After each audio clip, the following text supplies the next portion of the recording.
রক্তখানি, তার মানে যে বাঁকা হয়ে গেছে। বুঝতে পারলেন বিষয়টা? তাহলে এটা হচ্ছে বাঁকা হয়ে গেছে এটা। তাহলে এটা একটা প্রবলেম।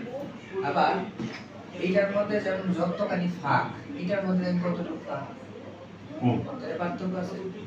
এবার দেখেন এই পাশেরটাতে দেখেন, আবার এগুলোতে যে ক্যালসিয়াম লস ফাটা দেখছেন?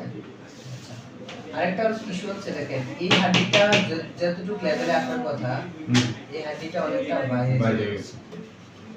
বুঝতে পারলেন?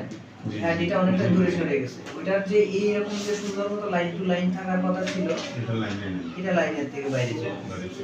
এইটা একটা, আর এটা এই কারণেই এই যে ফাঁক কত বেশি, বুঝছেন? তো তাইলে আমরা হচ্ছে এই যে ফিল করলাম, এগুলো থাকলে আমরা বুঝতে পারি যে তার মানে কোনো নার্ভের চাপ আছে, ঠিক না? তো তখন আমরা এই ওষুধটা আসলে খুব দ্রুতই আপনার ভালো হবে না, অনেক দীর্ঘদিন ব্যথা করতে হবে, মনে থাকবে? পরিশ্রমের কাজ করা এই জন্য একটু